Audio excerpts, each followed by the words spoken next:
हरे कृष्णा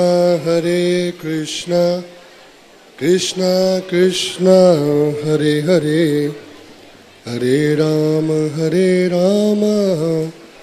राम राम हरे हरे।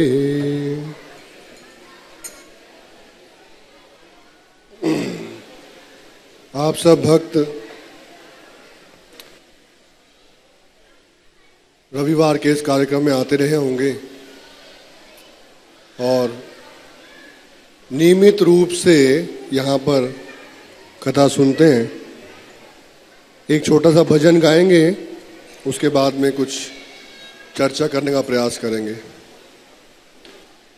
जय राधा माधव कुंज विहारी, जय राधा माधव, जय राधा माधव कुंज विहारी।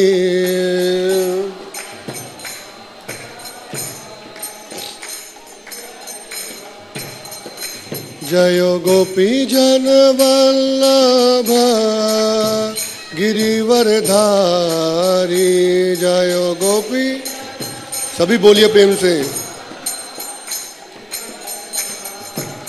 जय गोपी जन वल्लभ गिरिवरधारी।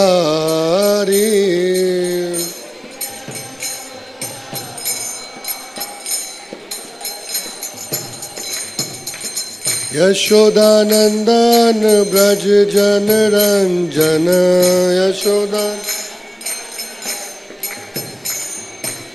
यशोदानंदन ब्रज जन रंजन।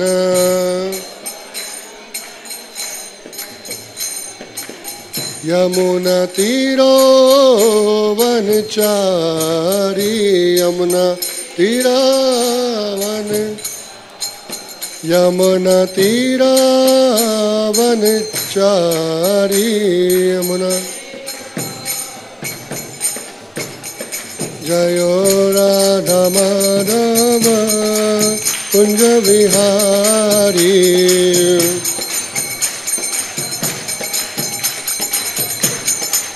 जय राधा माधव कुंज विहारी।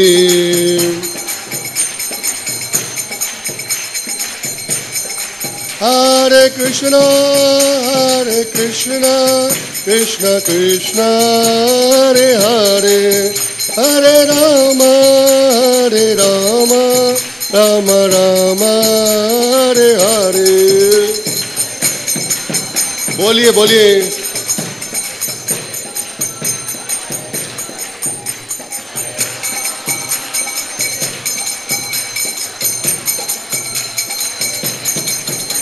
हरे कृष्णा कृष्ण कृष्ण हरे हरे, हरे राम राम राम हरे हरे।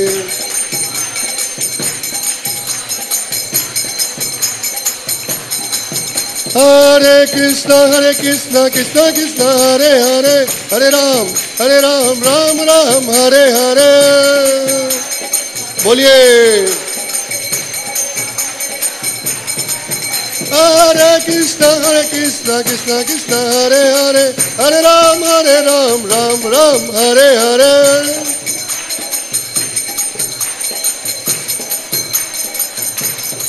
प्रभुपाद जय जय प्रभुपाद, जय जय प्रभुपाद,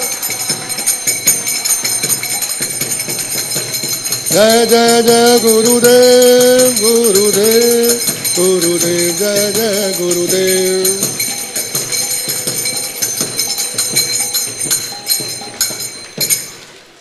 श्रीला प्रभुपाद महाराज की जय।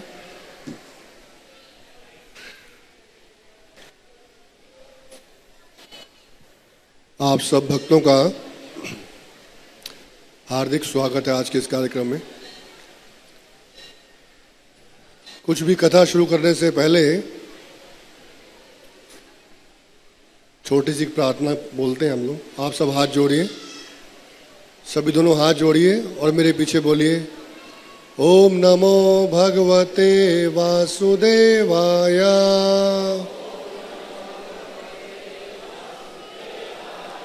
ओम नमो भगवते वासुदेवाय।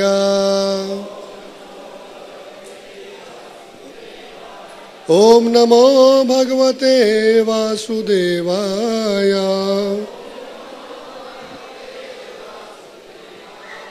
ओम अज्ञानतिमिरन्धस्य ज्ञानाञ्जनशलाकया चक्षुरुन्मीलितं येन तस्मै श्रीगुरुवे नमः। श्रीचैतन्यमनोभीष्टं स्थापितं येन भूतले स्वयं रूप कदा मह्यं ददान्ति स्वपदान्तिकं। वाञ्छाकल्पतरुभ्यश्च कृपा सिन्धुभ्येव च पतितानां पावनेभ्यो वैष्णवेभ्यो नमो नमः। जय श्री कृष्ण चैतन्य प्रभु नित्यानंद, श्री अद्वैता गदाधर शिवासादि गौर भक्तवृंद। सभी दोनों हाथ उठाइए और मेरे साथ बोलिए, हरे कृष्णा कृष्णा कृष्णा हरे हरे, हरे राम राम राम हरे हरे।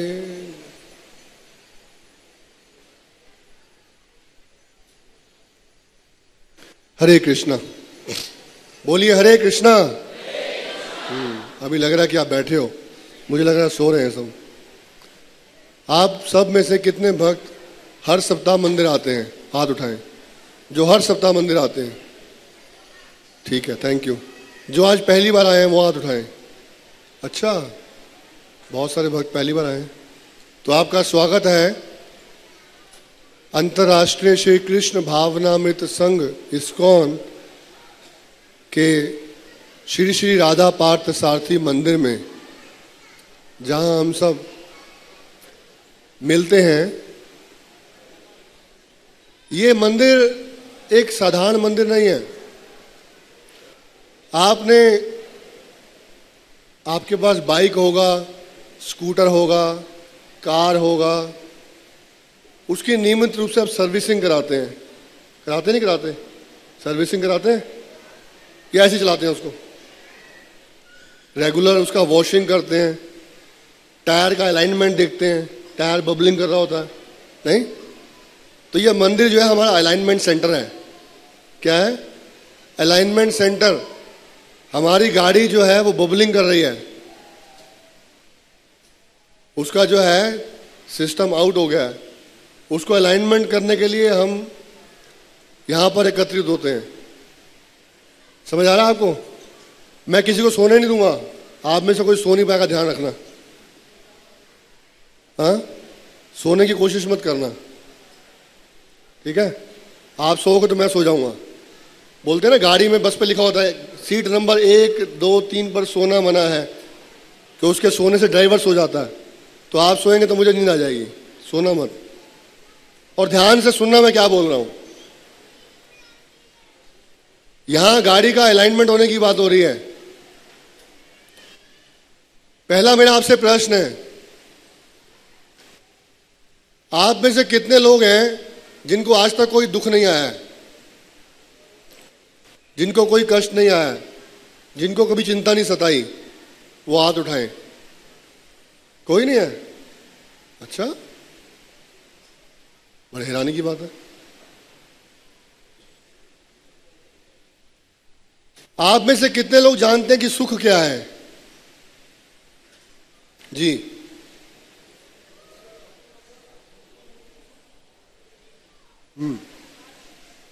मैं साधारण भाषा में पूछ रहा हूं, सुख क्या है? वास्तव में सुख नामक कोई वस्तु है ही नहीं। बड़ी हैरानी की बात है।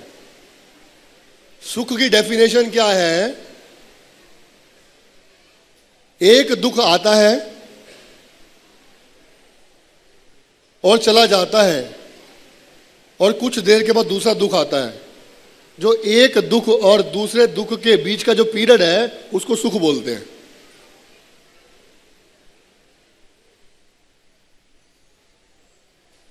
सुख की कोई डेफिनेशन नहीं है। भौतिक जगत के अंदर कोई सुख नहीं है। आपको एक कष्ट आया है, दूसरा कष्ट आया है, एक इतवार से दूसरे इतवार के बीच में जो कष्ट नहीं आया है वो सुख है। इंग्लिश में बोलते हैं no news is a good news. कोई खबर नहीं आया इसका मतलब अच्छी खबर है। खबर में क्या आता है?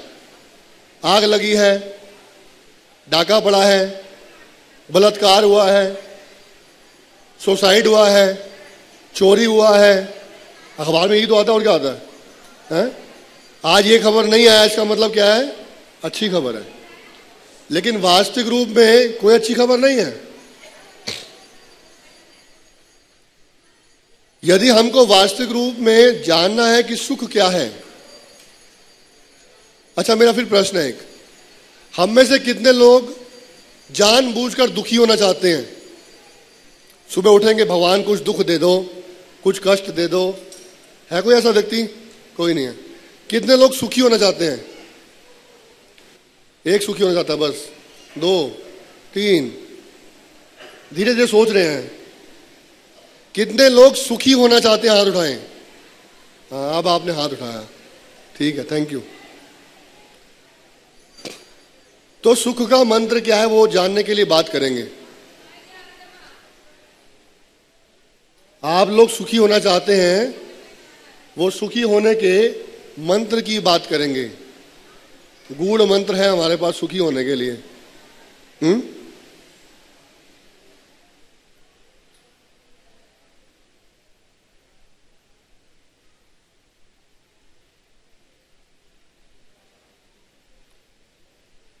हम लोग घर से चले मंदिर आने के लिए। मंदिर आने के लिए जब हमने प्लान किया, विचार किया, तो क्या सोचा? ये अपने अंदर से सोचिए, मेरे को बताने की जरूरत नहीं है। आज भगवान के मंदिर जाएंगे, लिस्ट दे के आएंगे। हैं? क्रिश्चियनिटी में क्या होता है, जब आप जाते हैं चर्च के अंदर रविवार के दिन या शुक्रवार के दिन, तो आप पिछले सप्ताह में जितना किया हुआ बुरा कर्म है उसका कन्फेशन करते हैं। क्या करते हैं? कन्फेशन करते हैं कि हमने ये गलती किया है, हमें माफ कर दो। हाँ, तो प्राय हम लोग जब मंदिर आते हैं हम सोचते हैं चलो आज जो पिछले 4 दिन में, 6 दिन में, 10 दिन में, 1 महीने में, 1 साल में बुरे कर्म किए हैं, वो जाके भगवान के मंदिर में डस्टबिन में फेंक के आते हैं उसको। हाँ? और भगवान के मंदिर जाके जब हम भगवान से माफी मांग लेंगे, फिर लाइसेंस मिल जाएगा हमको। क्या मिल जाएगा? लाइसेंस। फिर दोबारा थैला खाली हो गया है, बुरे कर्मों का दोबारा थैला भरने के लिए लाइसेंस मिल जाएगा। ये संसार में चलता हुआ आ रहा है हमारा जन्मों जन्मों से। जन्मों जन्मों से यही चलता हुआ आ रहा है। लेकिन अब समझने का प्रयास करें, 2-3 श्रीमद् भागवतम की लीलाओं से समझने का प्रयास करेंगे कि वास्तव में सुख क्या है। सबसे पहले श्रीमद् भागवतम में परीक्षित महाराज श्रीला सुखदेव गोस्वामी से प्रश्न पूछते हैं। आप जानते हैं परीक्षित महाराज कौन है? जानते हैं? नहीं? नहीं जानते? श्रीमद् भागवतम का नाम सुना है कभी?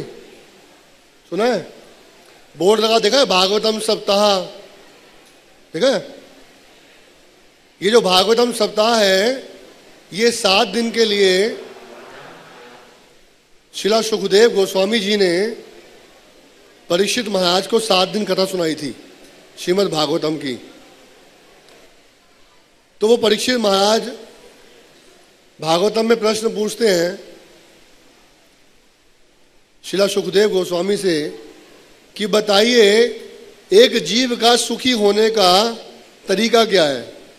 इस संसार में जीव सब कष्ट पा रहे हैं, पा रहे नहीं पा रहे? कष्ट पा रहे हैं। इनके कष्टों का निवारण क्या है? तो उसके उत्तर में श्रीला सुखदेव गोस्वामी श्रीमद् भागवतम सुनाते हैं। श्रीमद् भागवतम में श्रीला सुखदेव गोस्वामी सुनाते हैं कि भगवान ऋषभ देव अपने पुत्रों को उपदेश देते हैं।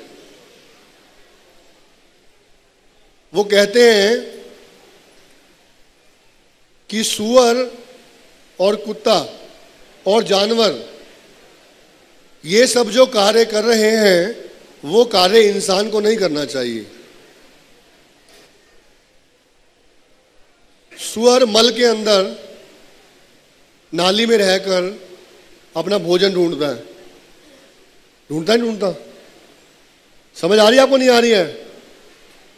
हाँ, हम लोग भी सुबह उठते क्या ढूंढते हैं? डोमिनो पिज्जा, मैकडोनाल्ड, KFC और तरह तरह के रेस्टोरेंट्स। आज शाम को यहाँ जाएंगे, साउथ इंडियन खाएंगे, चाइनीज खाएंगे, मुगलई खाएंगे, ये खाएंगे, वो खाएंगे। सूअर की तरह नासिका से खोज करते हैं। सूअर भी यही काम करते हैं, हम भी यही काम करते हैं। जानवर भी 4 काम करता है और मनुष्य भी 4 काम करता है। खाना, सोना, बच्चे पैदा करना, अपनी रक्षा करना। जानवर और मनुष्य ये 4 काम करते हैं, हम भी ये 4 काम करते हैं। तो फर्क क्या है? महाराज ऋषभदेव बता रहे हैं कि हमको यह मनुष्य जीवन जो मिला है, इस मनुष्य जीवन में सूअर और कुत्ते की तरह जीवन व्यतीत नहीं करना चाहिए। तो क्या करना चाहिए फिर? हाँ, हमको भगवान ने विवेक बुद्धि दी है। क्या दिया है? आप सब तो सो रहे लगता है मुझे। कितने लोग सो रहे हैं? हाथ उठाएं। एक बार एक जगह पर चल रहा था जागरण, सुना है रात को जागरण होता है, सारी रात माता का जागरण होता है। तो जागरण करने वाला जो है वो गा रहा था, बाकी सब सो रहे थे। मुझे भी आज ऐसा लग रहा है। तो जब उसने देखा कि सब सो रहे हैं तो जगाने के लिए बोला, बोलो बंसी वाले हनुमान की। सब बोले जय। वो पता नहीं बंसी वाला हनुमान होता है कि नहीं होता। बंसी वाला हनुमान है या नहीं पता नहीं है कि हनुमान जी ने कभी बंसी धारण किया है। बस सो रहे हैं तो जय बोलनी है। तो आपकी मेरी स्थिति यही लग रही है कि 2 बजे का प्रसाद है, किसी तरह से अपने आप को कष्ट देके 2 बजे तक बैठ जाओ, सोते जागते किसी तरह 2 बजे तक टाइम पास कर लो। ये नहीं चलेगा। आप टाइम पास करते रहेंगे, टाइम तो ऑलरेडी पास हो ही रहा है। यदि आप सुख चाहते हैं, अपने जीवन का इलाज करना चाहते हैं तो जागो। सोने से काम नहीं चलेगा। ठीक है, अभी जाग गए, चले आगे।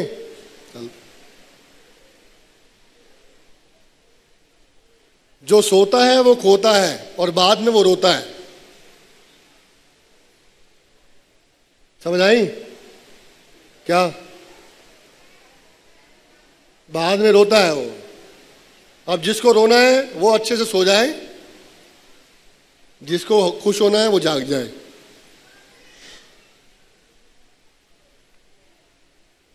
तो आपको एक छोटी सी कथा सुनाते हैं, आपको समझ आएगा उससे क्या है। आपने 5 पांडवों का नाम सुना है? 5 पांडव थे, नाम बताओ, एक एक करके बताओ। युधिष्ठिर बस, अर्जुन, भीम, नकुल, सहदेव। 5 पांडव हैं। ठीक है, ये 5 पांडव भगवान के भक्त हैं, बहुत बढ़िया। तो युधिष्ठिर महाराज जो कि धर्मराज युधिष्ठिर हैं, ये प्रतिदिन श्रीमद् भागवतम सुनते थे और इन्होंने पूरे राज्य में कह रखा था कि श्रीमद् भागवतम सुनने के समय मुझे कोई डिस्टर्ब ना करे और कोई काम ना हो। और बाकी के 4 भाइयों को ड्यूटी लगाई थी कि आप द्वार पे रहो, यदि कोई कष्ट में व्यक्ति आएगा तो आप सुनना कि उसका कष्ट क्या है और उसके कष्ट का निवारण करना। कोई ये ना समझे कि युधिष्ठिर महाराज नहीं है तो राज्य ठीक से नहीं चल रहा है। समझ आ रही है आपको मेरी आवाज? हाँ, तो युधिष्ठिर महाराज एक दिन कथा सुन रहे थे। एक व्यक्ति बहुत तेजी से दौड़ता हुआ आया, बहुत डरा हुआ, भयभीत था, बहुत चिंता में था। भागता हुआ आया और भीम ने उसको रोक लिया पहले द्वार पे। बोले भैया रुको, क्यों परेशान हो, इतनी तेज क्यों भाग रहे हो, क्या चिंता है, क्या कष्ट है, बताओ तो सही। वो बोलते हैं जी मुझे युधिष्ठिर महाराज से मिलना है। किससे मिलना है? तो भीम बोले भैया ऐसा है कि युधिष्ठिर महाराज तो भगवान की कथा सुन रहे हैं, आप कोई कष्ट है तो हमको बताओ, हमारा ये सेवा है कि जिसको कष्ट हो उसका निवारण करेंगे हम लोग। बोले जी युधिष्ठिर महाराज तो धर्मराज युधिष्ठिर है और धर्मराज चल रहा है, लेकिन मैंने युधिष्ठिर महाराज के इस राज्य काल में एक बड़ी विचित्र सी चीज देखी है। क्या देखा है? विचित्र सी चीज देखी है। बोले क्या देखा जी आपने?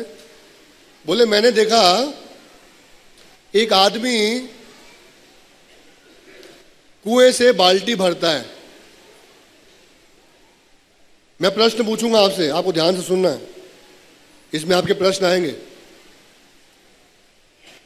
एक आदमी कुएं से बाल्टी भरता है, उस बाल्टी से वो 8 मटके भरता है।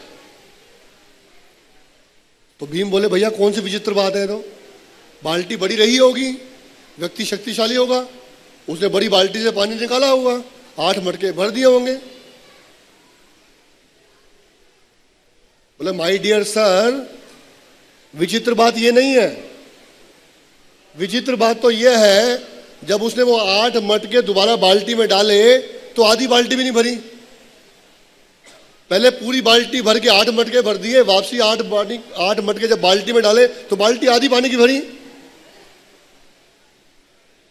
भीम बोले भैया हमारे पास तो उत्तर नहीं है, हम तो खाने पीने में भैया थोड़ा सा अपना ध्यान रहता है, थोड़ा आगे जाओ, धनुर्धर मिलेंगे अर्जुन, वो आपको बढ़िया उत्तर देंगे। वो भागता भागता गया, हांफता हांफता, अगले द्वार पे अर्जुन रोको रोको रोको रोको रोको। क्या हुआ भाई, कहाँ जा रहे हो? बोले जी मुझे महाराज युधिष्ठिर से मिलना है। बोले युधिष्ठिर महाराज तो कथा सुन रहे हैं, हमें बताओ, हम ही इसी सेवा में लगे हैं, हमारा यही सेवा है। बोले मैंने महाराज युधिष्ठिर के राज्य में बड़ी विचित्र सी चीज देखी है। बोले क्या देखा जी आपने? बोले मैंने देखा एक व्यक्ति ने खेत पे बाड़ बांध दी।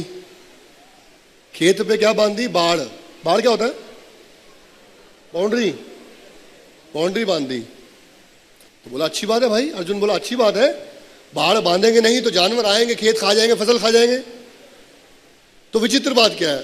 बोले सर विचित्र बात ये नहीं है, मैंने जो विचित्र बात देखी वो यह है कि वो जो बाढ़ थी वो पूरे खेत को खा गई। बोले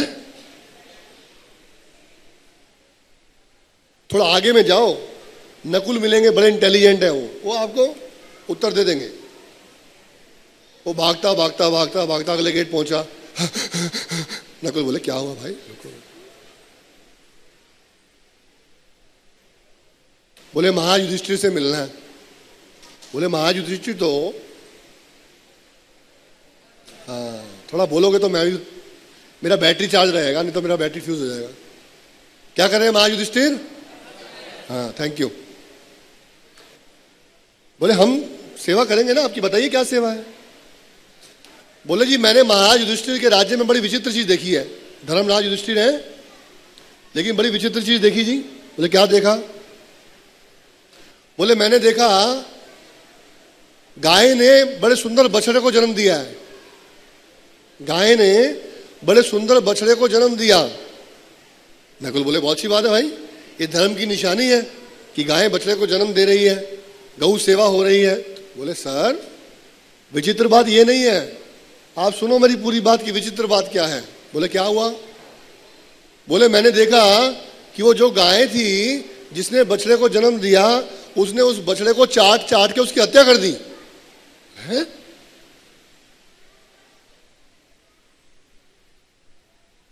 अगले गेट पे सहदेव है, आईआईटी पास है, एमबीए किया हुआ है उसने, उसके बाद चले जाओ, वो बताएगा आपको।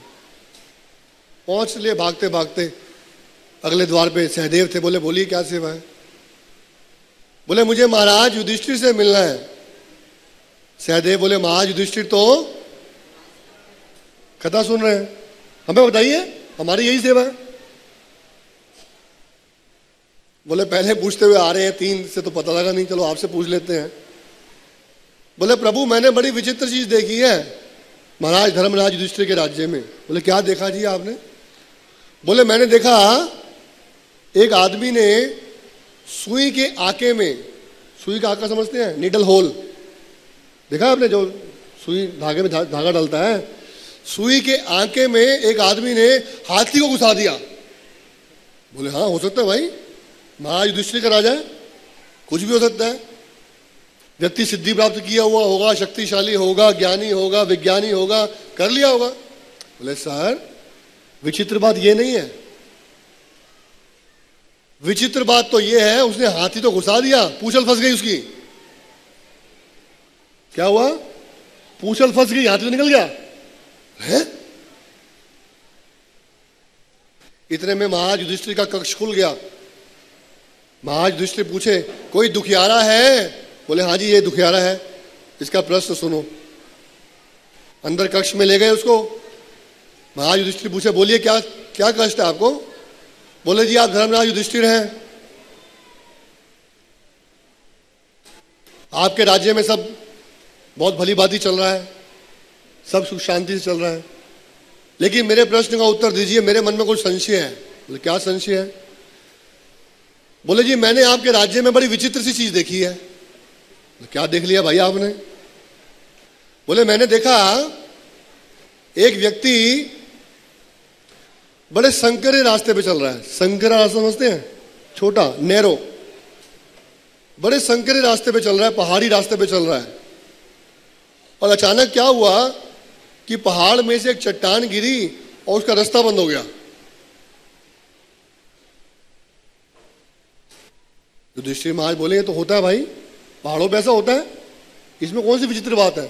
व्यक्ति जाएगा पहाड़ के ऊपर, कभी चट्टान गिर जाएगी, सारी चट्टान थोड़ी है कि अपने बांध रखी है, वो तो सब प्रकृति के भगवान के निर्देश से चलती है, गिर गया होगा। सर विचित्र बात ये नहीं है, ये तो होता है। जो मैं बता रहा हूं वो विचित्रता कुछ और ही है। तो क्या हुआ। बोले मैंने देखा कि एक साधु महात्मा वहां पे आए, उन्होंने अपने गमछे में से धागा निकाला। गमछा समझते हैं, हाँ गमछा, गमछे में से एक धागा निकाला, टॉवल में से एक धागा निकाला, वो धागे से चट्टान को बांधा और चट्टान उड़ा दी। और ये बोला उसने और अदृश्य हो गया। वो व्यक्ति वहां से क्या हुआ, अदृश्य हो गया। युधिष्ठिर महाराज बोलते हैं पकड़ो पकड़ो पकड़ो इसको पकड़ो। सब भाई बोलते क्या हुआ भैया, क्या हुआ क्या हुआ। बोले पकड़ो, व्यक्ति कहाँ है वो। बोले चला गया, वो तो नहीं दिख रहा है। क्या हुआ। बोले वो कलयुग था। कौन था, कलयुग। बोले कैसे। युधिष्ठिर महाराज बोले भीम तुमसे क्या प्रश्न पूछा उसने, अब ये उत्तर आपको देना है। मैं तो भूल गया हूं, मैं बड़ी मुश्किल याद किया था, भूल गया हूं। अभी आप बताओगे कि भीम से उसने क्या पूछा। जिसको उत्तर पता है वो हाथ उठाएगा सिर्फ। 1 2 3 4 5 6 7 8 9 10 11 12 13 14 15 16, बस बाकी सब सोए थे। कितने लोगों को उत्तर पता है कि भीम को क्या बोला उसने। हाथ उठाएं प्लीज। जिनको नहीं पता वो हाथ उठाएं। देखिए हमारी स्थिति क्या है। मैं आपको बार बार टॉर्चर कर रहा हूं कि सोना मत, फिर भी आप सो रहे हो। किनको उत्तर पता है हाथ उठाएं, जिनको उत्तर पता है। आप बताओ।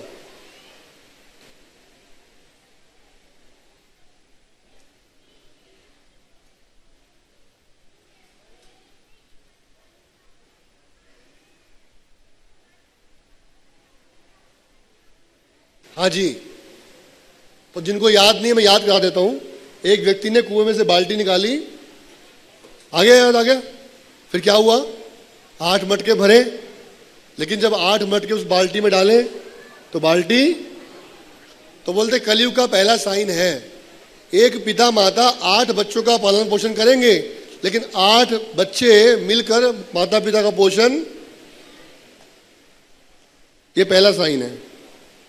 ठीक है, याद रखना जीवन के अंदर, अभी तो याद नहीं रह रहा आपको। ठीक है, अर्जुन आपसे क्या पूछा था, कौन बताएगा? अर्जुन, हाथ उठाइए, हाथ जी। माता जी बताइए।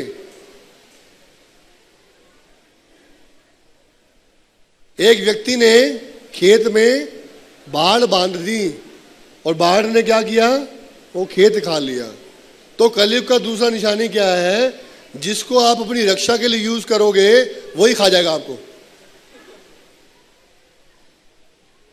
जिसको इलेक्शन में वोट देकर लेके आए थे वो आपकी बाढ़ खा रहा है आज, वो आपका खेत खा रहा है। सही है नहीं है? ताली का जरूरत नहीं है, आप सिर्फ याद रखिए।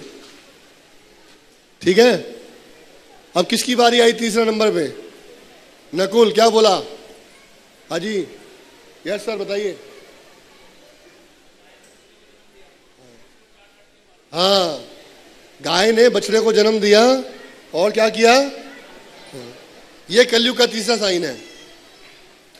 माता और पिता जब बच्चे को जन्म देते हैं तो जन्म के वो चाहते हैं वो IIT बने, MBA बने, CA बने, PA बने, TA बने, उसको उसके ऊपर इतना बोझ डाल डाल के उसका नाश कर देते हैं।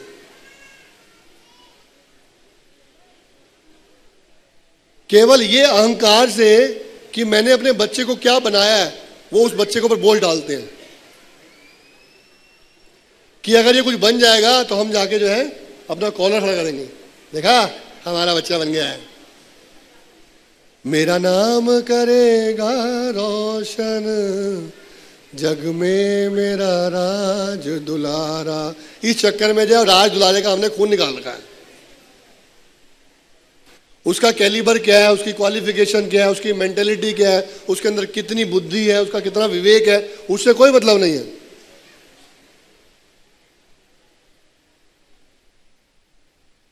हमारा पड़ोसी का बच्चा 3 लाख रुपए का पैकेज ले रहा है, हमको 3.5 लाख का पैकेज वाला बच्चा पैदा करना है।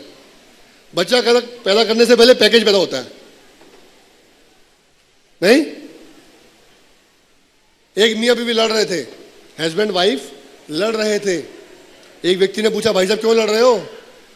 बोले जी मेरी बीवी बोलती है कि मेरा बेटा पायलट बनेगा और मैं बोलता हूं डॉक्टर बनेगा, हमारी लड़ाई चल रही है, आप फैसला करा दो। बोले भाई साहब बच्चे से पूछ लो। बोले बच्चा तो पैदा नहीं हुआ भैया, पायलट बन गया, डॉक्टर बन गया। एक पिताजी अपने बच्चे की पिटाई कर रहे थे। पड़ोसी ने पूछा, यार क्यों मार रहे अपने बच्चे को, यार छोटा बच्चा क्यों मार रहे हैं उसको? बोला भाई रिजल्ट। बोले रिजल्ट तो कल आना है, रिजल्ट तो कल आना है। बोला कल मैं दिल्ली से बाहर हूं, मैं कल मैं दिल्ली से बाहर, तो आज ही पिटाई कर लो एडवांस, उसको पता है। मतलब इतनी मूर्खता है आजकल के माता पिता के अंदर। किसी तरह उसको तख्ती मिल जाए, MBBS, PA, TA। ये एक आदमी के घर के बाहर पट्टी लगी हुई थी, पट्टी लगी थी MBBS BF। बोले भाई साहब ये क्या लिखा आपने? MBBS तो सुना था, ये क्या है? बोले MBBS बट फेल। पोस्ट तो मिल गई ना जी, तो आप भी लगा सकते हैं ऐसी तख्ती। तो आजकल के कलयुग में माता पिता केवल अपने अहंकार को पूरा करने के लिए अपने बच्चे को उसकी मनोवृत्ति के विपरीत स्थिति में ले जाकर, कोई अगर बच्चा भक्त बन जाए तो ओ भाई साहब घर में महाभारत, तू भक्ति करेगा है? भक्ति होती है बेटा 70-80 के बाद, जब सुनता नहीं है, दिखता नहीं है, चला नहीं जाता, तब भक्ति करते हैं। तू भक्ति करने चल पड़ा, चल खबरदार इस्कॉन मंदिर गया तो, इस्कॉन मंदिर में तो भैया पकड़ लेते हैं, वहां मत जाइयो। वो अपने बच्चे को सही राह पर भेजना ही नहीं चाहते। वो देख रहे हैं कि उनका बच्चा नरक में जा रहा है। जाओ, वेल सिविलाइज्ड, वेल कल्चर्ड, वो शराब की दुकान पर शराब पी ले, कोई दिक्कत नहीं, मंदिर ना जाइए भैया। पहले के जमाने में ऋषि मुनि श्राप दिया करते थे, देते थे ना श्राप। अब वो श्राप शराब की दुकान पर लोग खरीदने जाते हैं। भाई साहब एक बोतल शराब देना, 2 बोतल शराब देना, पैसा देके शराब लेके आ रहे हैं। शराब नहीं है वो, श्राप है। मुझे शराब लग जाए कि मैं नाली में गिरूं, शराब पियो तो नाली में गिरेगा भाई। मुझे शराब मिले कि मैं किसी की हत्या कर दूं, मिल जाएगा। मुझे शराब मिले मैं जेल में जाऊं, जाएगा। सही है गलत है? क्या लग रहा है आपको? मैं गलत बात कर रहा हूं, ठीक कर रहा हूं? तो तीसरी कथा पूरी हो गई। आप पहुंच गए कहां? सहदेव जी के पास। क्या हुआ? सहदेव जी क्या बोलते हैं? हाजी, हाजी जी, आप बताओ, बैठ के बताओ। हाँ, सुई निकल गई, सुई के आंखे में से कौन निकल गया?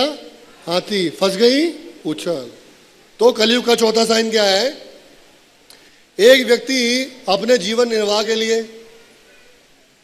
अपने नाम के लिए, किसी भी कार्य के लिए लाखों करोड़ रुपए खर्च कर देगा। जब उसको 10 रुपए दान देने के लिए बोलेंगे, अरे भाई साहब बहुत मंदा चल रहा है, भाई साहब जीएसटी लग गया है, काम धंधा नहीं है बिल्कुल आजकल। बेटे की शादी पे 50 लाख की कार देगा, 10 लाख का फार्म हाउस बुक कराएगा, 4000 की प्लेट बुक कराएगा खाने की, सब कुछ करेगा। कोई भक्त पहुंच गया, प्रभु जी कुछ भगवत गीता के लिए 1100 रुपये। बोले बहुत मंदा है भाई, पैसा नहीं है बिल्कुल। मंदिर में आएगा, डोनेशन बॉक्स में वोट नोट डालेगा, जो सब्जी वाला लेता नहीं है, जो करियाने वाला लेता नहीं है, जो नोट 4 जगह से फट गया है, वो भगवान के मंदिर में जाके जो है वो ऐसे दिखा के, तेरा फटा हुआ नोट तुझको अर्पण, क्या लागे मेरा। तेरा तुझको अर्पण बोलते हैं ना, तो तेरा फटा हुआ नोट तुझको अर्पण। हाथ लगाएंगे, कोई सिक्का मिल गया तो ठीक है, और सिक्का नहीं मिला तो सबसे छोटा नोट कौन सा होता है? जेब में। अरे यार आज तो 10 का ही आ गया, अब यही डालना पड़ेगा। 5 वाला डाल के चला था जेब के अंदर, लेकिन मिला ही नहीं, अब 10 ही चले गया आज तो। चलो कोई बात नहीं, कैमरा देख रहा है, 10 का डालना पड़ेगा, डाल दिया 10। एक बार 500 के नोट की और 1 के सिक्के की लड़ाई हो गई। क्या हुआ? 500 के नोट की और 1 के सिक्के की लड़ाई हो गई। 500 का नोट बोलता है आया बड़ा 1 का सिक्का, जहां हम रहते हैं वहां तुम जा नहीं सकते। 1 का सिक्का बोलता है जहां हम रहते हैं तुम नहीं जा सकते। बोले क्या हुआ भाई? बोले हम लाला की तिजोरी में रहते हैं, वहां तुम जा सकते हो। बोले हम मंदिर के दान कक्ष में रहते हैं, वहां तुम जा सकते हो। क्या बोला? हम मंदिर के दान कक्ष में रहते हैं। 1 का सिक्का बोला तुम जा सकते हो? नहीं जा सकते। तो यही स्थिति है कलयुग के अंदर। दान देने की जब बारी आती है तो परेशान हो जाता है व्यक्ति। और नहीं भाई, घर में एसी लगाना हो तो बढ़िया से बढ़िया, टाइल लगवानी हो बढ़िया से बढ़िया, घर बनाना हो बढ़िया से बढ़िया, गाड़ी लेनी है बढ़िया से बढ़िया, शादी करनी है बढ़िया से बढ़िया, दान देना घटिया से घटिया। ये कलयुग का साइन है। अभी पहुंच गए वो कहां पर? युधिष्ठिर महाराज के पास। तो क्या बोले युधिष्ठिर महाराज को? युधिष्ठिर महाराज को क्या बोले? अभी रुको, बताओ बताओ, हाथ उठाओ। जिन्होंने हाथ उठाया उनको प्रसाद मिलेगा आज, बाकी सबको प्रसाद नहीं मिलेगा। बताओ, आप बताओ। हाँ,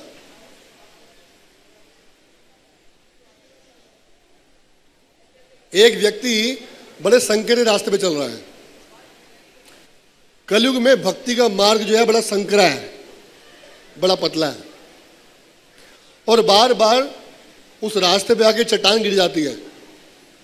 हमारे मन की चट्टान, हमारी आशाओं की चट्टान, हमारी इंद्र तृप्ति की चट्टान, हमारी भोग की चट्टान, समाज की चट्टान, परिवार की चट्टान। आके रोकती है भक्ति करने से। हमारा मन हमको बोलता है कोई फायदा नहीं है भक्ति करने का, ये सब किताबी बातें हैं, पहले हुआ करती थी, आजकल नहीं चलता है। आजकल क्या चलता है? खाओ पियो ऐश करो मित्रों, बस यही चलता है। किसी तरह खाओ पियो, धोखा दो, धोखा खाओ।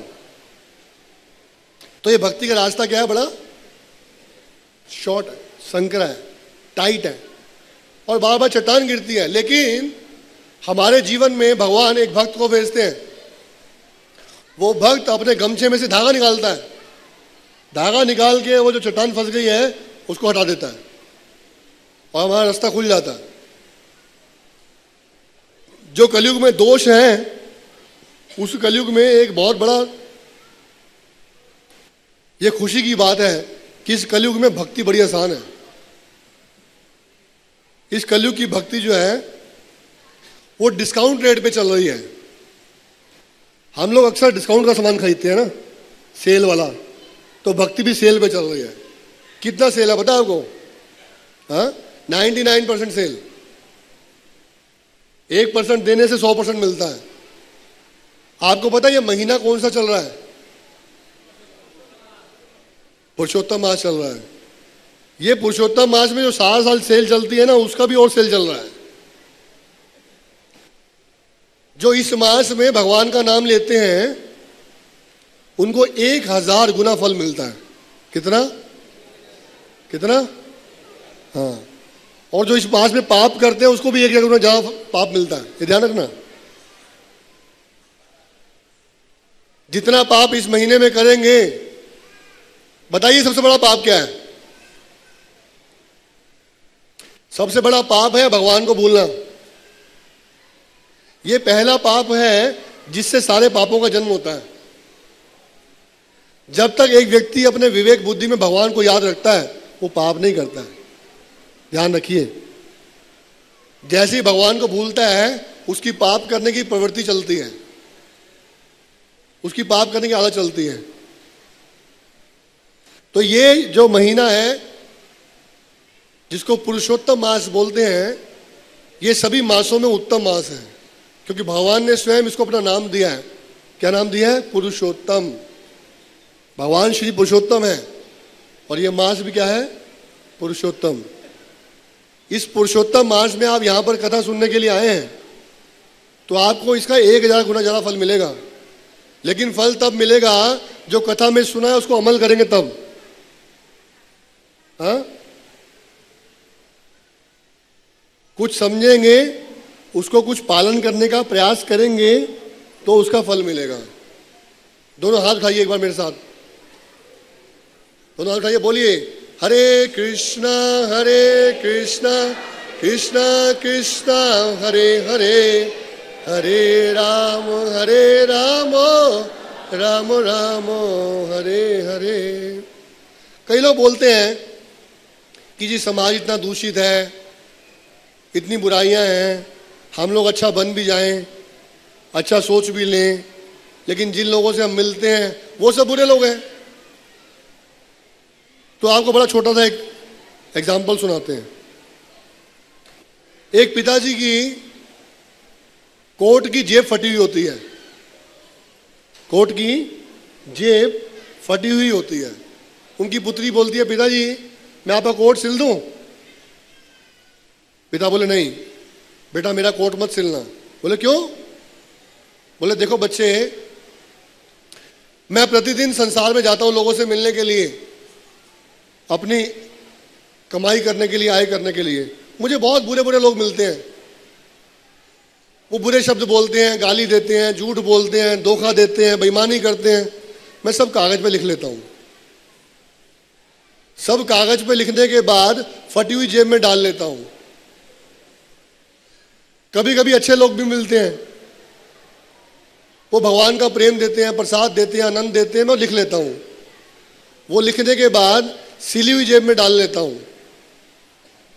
जब घर आके मैं शाम को देखता हूं कि मेरे साथ आज क्या क्या बुरा हुआ, तो जब जेब को खंगालता हूं तो जेब में कुछ नहीं मिलता। और जब मैं देखता हूं क्या अच्छा हुआ तो मुझे पढ़ने को मिलता है, आज मेरे साथ यही अच्छा हुआ। तो बड़ी अच्छी बात यह है कि हमको ये याद रखना चाहिए, दो चीजें याद करने की हैं और दो चीजें भूलने की हैं। बड़े ध्यान से समझ लीजिए, जीवन बड़ा सफल हो जाएगा आपका, सुखमय हो जाएगा। जिस सुख की हम बात कर रहे थे, दो चीजें याद करनी है और दो चीजें भूल जानी है। याद करने की दो चीजें क्या हैं? पहली, मेरे साथ किसने क्या क्या अच्छा किया, ये हमको याद रखना है। और दूसरी याद करने की वस्तु क्या है? मैंने किसी के साथ कितना कितना बुरा किया। आई समझ नहीं आई? आ रही है? पहली याद करने की बात क्या है? मेरे साथ किसने अच्छा किया है। दूसरा भूलने याद रखने की चीज क्या है? मैंने किसी कितना बुरा किया है। अब दो चीजें भूलने की है। पहली, मैंने किसी के साथ कितना अच्छा किया है, ये भूलने की बात है। और दूसरा, किसने मेरे साथ बुरा किया है, ये भूलने की बात है। याद रहेगा आपको? नहीं, नहीं रहेगा ना, मुझे भी नहीं रहेगा। ये याद करने की चीज है। हमारे साथ ये उल्टा होता है, हम ये याद रखते हैं कि हमने उसके साथ ये किया, हमने उसके साथ ये किया, हमने उसके साथ ये किया। हमें क्या मिला? आप जाइए ज्योतिषी के पास, ज्योतिषी हाथ देखिएगा, उसकी परफेक्ट कुछ लाइनें लिखी हुई हैं। आप जो करते हैं वो मिलता नहीं है, आप बहुत मेहनत करते हैं वो होता नहीं है, आप लोगों के साथ बहुत अच्छा करते हैं आपको वापस मिलता नहीं है। ये सब बेकार है। हम केवल ये आशा करते हैं कि हमारे साथ अच्छा होता रहे और हम लोगों के साथ बुरा करते रहें, क्योंकि हमारी एक आदत है, हमारा एक स्वभाव है, हमारी एक प्रवृत्ति है कि हम सबके ऊपर राज करना चाहते हैं, हम सबके बॉस बनना चाहते हैं। कोई व्यक्ति अपनी किचन का, कोई ऑफिस का, कोई बच्चों का, कोई परिवार का, कोई समाज का, और कोई ना मिले तो घर में एक कुत्ता रख के आदमी उसका बॉस बन जाता है। हमारी आदत है ये। वो जो हमारी आदत है अपने आप को बड़ा बनाने के लिए, वो हमको तंग कर रही है। हमको समझना होगा।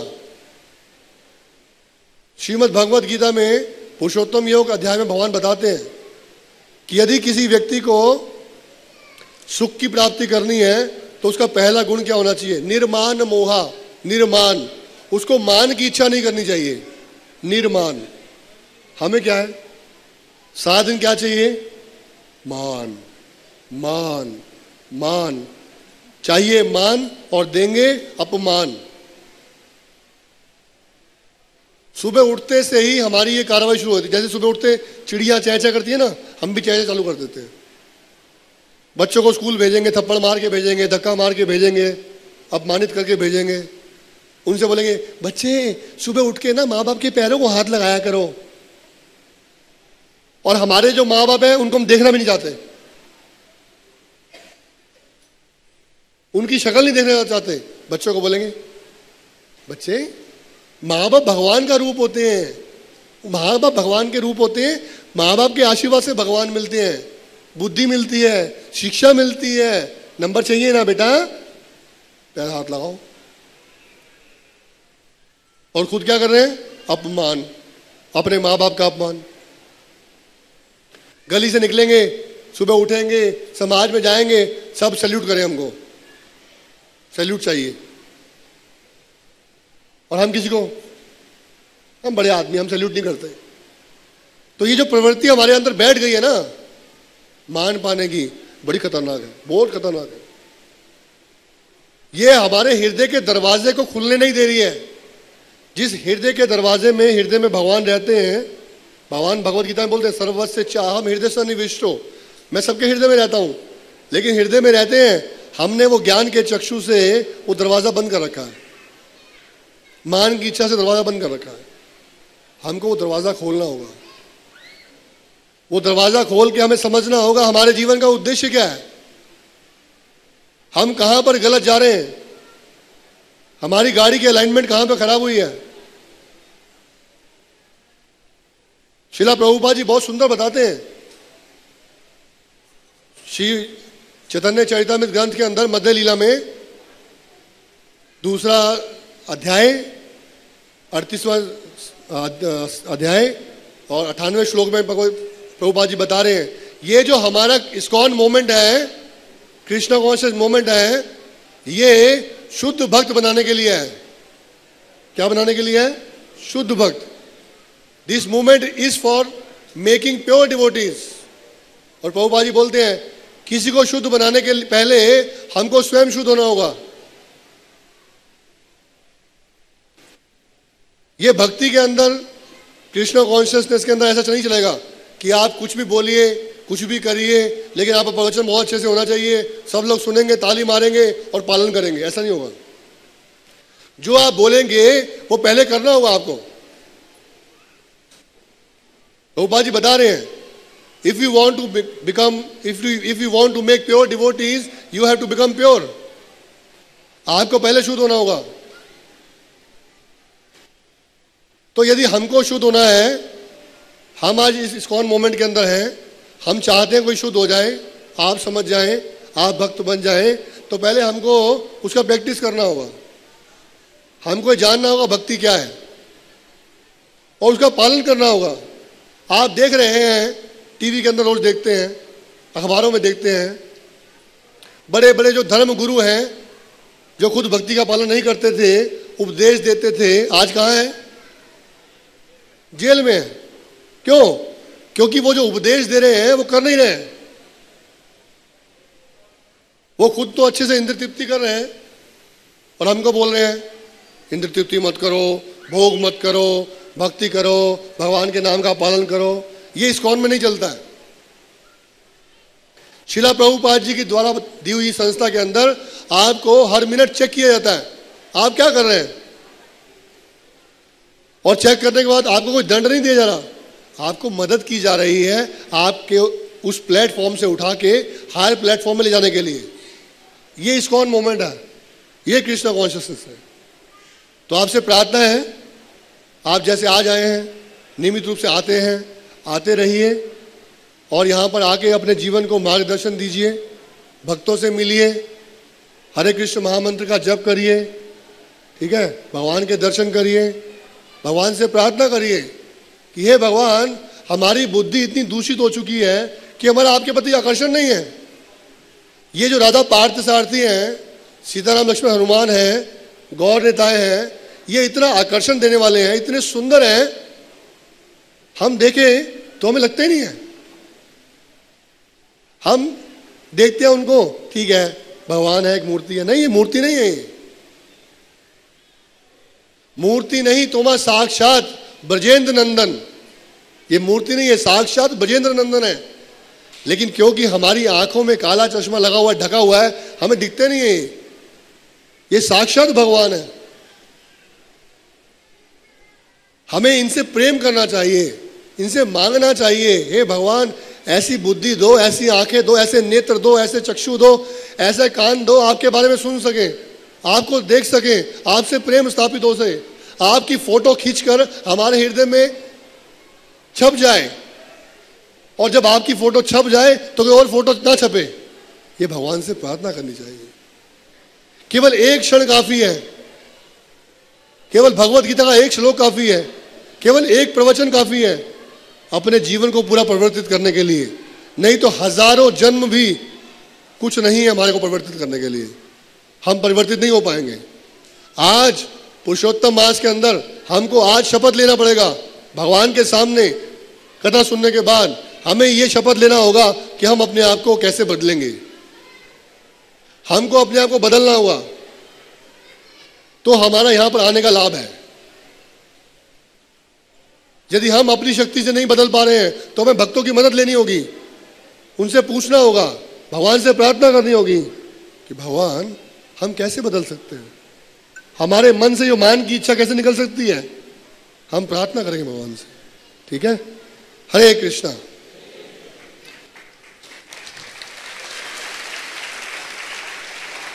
हरे कृष्णा।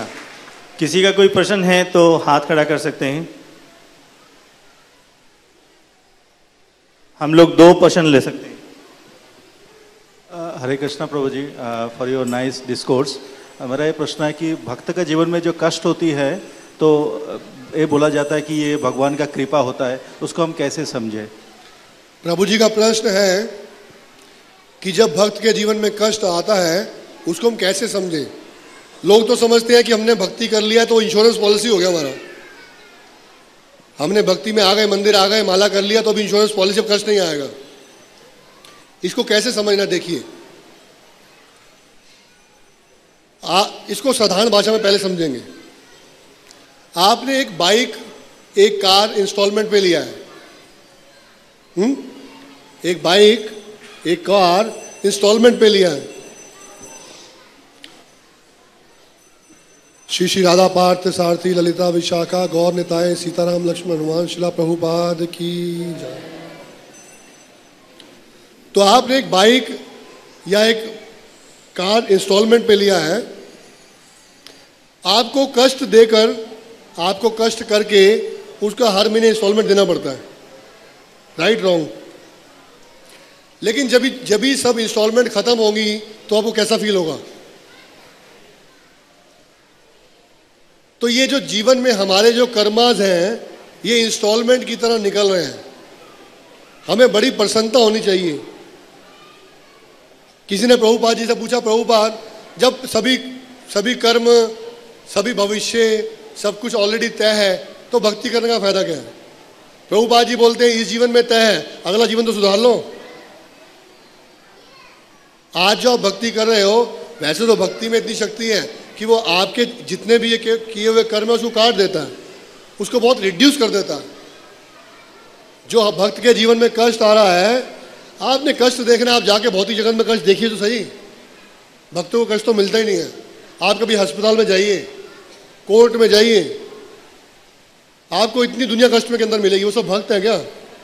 बच्चा पैदा हुआ है, हाथ पैर नहीं है उसके, दिल नहीं है, हृदय नहीं है, आंख नहीं है, देखिए कितना कष्ट है। हमको तो भगवान छोटा मोटा कोई कष्ट दे के निकाल रहे हैं इंस्टॉलमेंट की तरह। भगवान नहीं चाहते हम निकम्मे हो जाएं। मेरा एक प्रश्न है आपसे, आप सबसे मेरा प्रश्न है, आप सबको उत्तर देना है। आप अपने बच्चे का एडमिशन करवाने के लिए स्कूल में गए, कहाँ गए? स्कूल में। आपको 3 ऑप्शन मिली है, ध्यान से सुनिए, आपको उत्तर देना है। आपको 3 ऑप्शन मिली हैं। पहली ऑप्शन, आपके बच्चे का कभी एग्जाम नहीं होगा और वो पास कर दिया जाएगा। दूसरी ऑप्शन, आपके बच्चे का एग्जाम होगा लेकिन वो पास कर दिया जाएगा। तीसरी ऑप्शन, आपके बच्चे का एग्जाम होगा, जितनी उसके अंदर योग्यता होगी उतने नंबर से उसको पास किया जाएगा। आप क्या चाहते हैं? तीसरा। क्यों भाई? तो कृष्ण भी यही चाहते हैं, आप पेपर दीजिए, कष्ट दीजिए, उतने नंबर से पास करूंगा आपको जितना आप पेपर करेंगे। कृष्ण हमारे पिता हैं, कोई सेटिंग नहीं चाहिए, डायरेक्ट पास कर देंगे तो आप निकम्मे हो जाएंगे, आप पढ़ेंगे नहीं।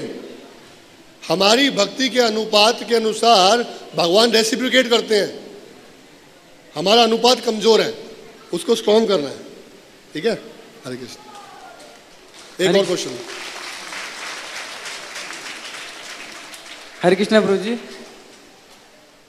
जैसे प्रभु जी, जैसे मैं डेली भी डिटरमाइन करता हूँ सो गलती ना करूँ कभी, बट डेली कुछ ना कुछ गलती हो जाती है, तो वो पाप है या फिर उसे क्या सोचें?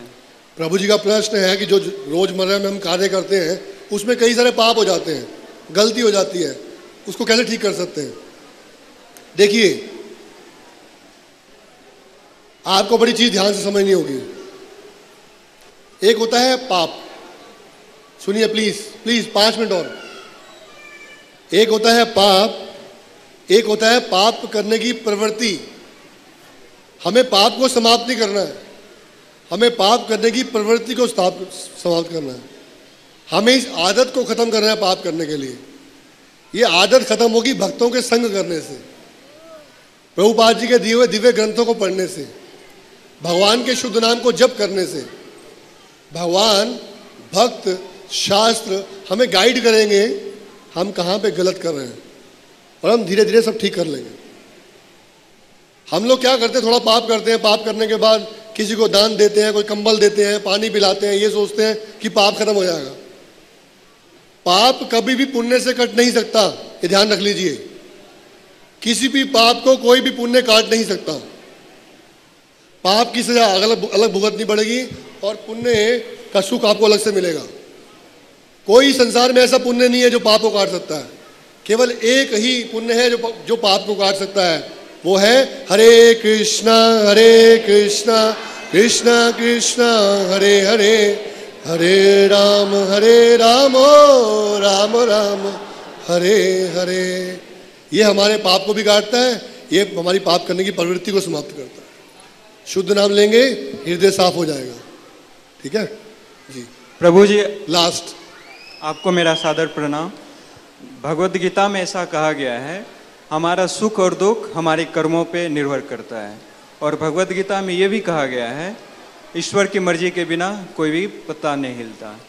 यदि इसके मूल अर्थ पे जाएं तो दोनों एक दूसरे के परस्पर विरोधी साबित होते हैं, कॉन्ट्रडिक्टरी हैं, कंट्राडिक्ट करते हैं एक दूसरे को। तो मैं किस बात को मानूं? देखिए, बड़ा सुंदर प्रश्न है। किसी भी एक कार्य के लिए तीन चीजें मुख्य हैं। किसी भी एक कार्य को पूर्ण करने के लिए तीन मुख्य वस्तु होती हैं, तीन कारक होते हैं, तीन व्यक्ति इसके अंदर रिलेट करते हैं। पहला होता है एक जीव की इच्छा, हमारी क्या है इच्छा, डिजायर। दूसरा है ईश्वर की स्वीकृति।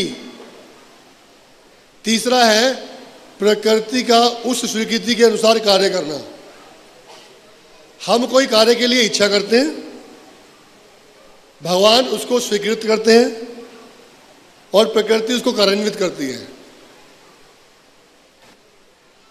हमारे कर्मों के अनुसार हमें सुख दुख मिलता है, ये भगवान ने बोला। और भगवान बोलते हैं कि मेरी इच्छा के बिना कोई कार्य नहीं होता। समझने की बात क्या है, हमने दुख पाने की इच्छा की, उस दुख पाने की इच्छा के अनुसार कर्म किए, उस कर्मों को करते हुए अपने खाते के अंदर पाप कर्मों को जोड़ा, उसको भगवान ने स्वीकृत किया और हमने कष्ट पाया। नहीं समझे? आप इसको उल्टा समझिए। हमने कोई किसी का भला किया तो क्या हुआ? पुण्य कार्य हुआ। लेकिन हमने भला करने की कोशिश की, हमने इच्छा जागृत की, भगवान ने इच्छा जागृत होते देखकर उसको स्वीकृत कर दिया, पास कर दिया, करो। उस स्वीकृत करने के बाद प्रकृति ने वैसा हालात बनाए कि हम अच्छा काम कर सके। हमारी इच्छा हुई चलो आज दान करते हैं, भगवान ने बोला दान करो। प्रकृति बोलती है, प्रकृति ने एक ब्राह्मण को आपके पास भेज दिया दान करने के लिए, तो आपका पुण्य कर्म बना, भगवान की स्वीकृति हुई और प्रकृति ने कार्य किया। जीव की डिजायर सबसे इंपॉर्टेंट है। आप जैसी जैसी डिजायर करेंगे भगवान स्वीकृत करते जाएंगे आपको। कृष्ण ने हमको इंडिपेंडेंस दिया है, स्वतंत्रता दिया है सोचने के लिए, इच्छा करने के लिए। जैसी जीव इच्छा करेगा भगवान स्वीकृत कर देंगे। आप बोलो मदिरा पीनी है, आपको फोन कॉल शुरू हो जाएंगे, मित्र फोन करेंगे, भाई कहाँ पे हो, चलो आज क्लब चले, अपने आप वैसा बनता जाएगा।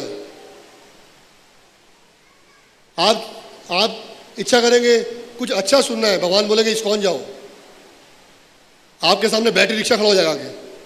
प्रकृति ने बैटरी रिक्शा भेज दिया आपको इस्कॉन जाने के लिए, ऑटो भेज दिया, ओला कैब भेज दी, प्रकृति कार्य कर रही है। आपकी इच्छा क्या हुई? आज संडे फीस्ट में जाते हैं। सिर्फ आप इच्छा कर सकते हैं, भगवान की इच्छा के बिना पत्ता, भगवान की स्वीकृति के बिना पत्ता नहीं हिल सकता। आप जैसी जैसी इच्छा करेंगे भगवान स्वीकृत करते जाएंगे। जीव का कार्य डिजायर करना। अब आप कैसी डिजायर करना चाहते हैं आपके हाथ में है। हम लोग इतने मूर्ख हैं कि हम जानबूझ के दुखी होने की डिजायर कर रहे हैं, जानबूझ के पाप कर्म कर रहे हैं। इतनी विवेक बुद्धि होने के बाद, इतनी समझ होने के बाद, भारतवर्ष में जन्म होने के बाद, कृष्ण के इतने नजदीक होने के बाद, वृंदावन के पास होके भी हम क्या कर रहे हैं? मूर्खों वाला काम कर रहे हैं। विदेश में जहां श्रील प्रभुपाद जी प्रचार करने के लिए गए, वहां तो कोई कृष्ण को जानता भी नहीं था। हम तो बचपन से हनुमान चालीसा पढ़ते हैं, तुमरे भजन राम को भावे, जन्म जन्म के दुख बिसरावे, अंत काल रघुबरपुर जाई, जहां जन्म हरि भक्त कहाई। बचपन से पढ़ रहे हैं, माता पिता ने बचपन में सिखा दिया था हमको, नहीं? लेकिन वो रट्टा मार मार के पता नहीं लगा क्या हुआ, 35 साल 40 साल 45 साल 50 साल वो रट्टे में चले गए। आज प्रभुपाद जी की कृपा से, इस्कॉन मूवमेंट की कृपा से, भक्तों की कृपा से, वैष्णवों की कृपा से कुछ समझ आना शुरू हो रहा है। मुझे तो अभी थोड़ा समझ आना शुरू हुआ है, ठीक से समझ नहीं आया, लेकिन भक्तों से प्रार्थना करते को समझाओ कैसे करें। हमें ये निरंतर प्रार्थना करनी पड़ेगी, ठीक है? Thank you. हरे कृष्णा। श्रील प्रभुपाद की जय।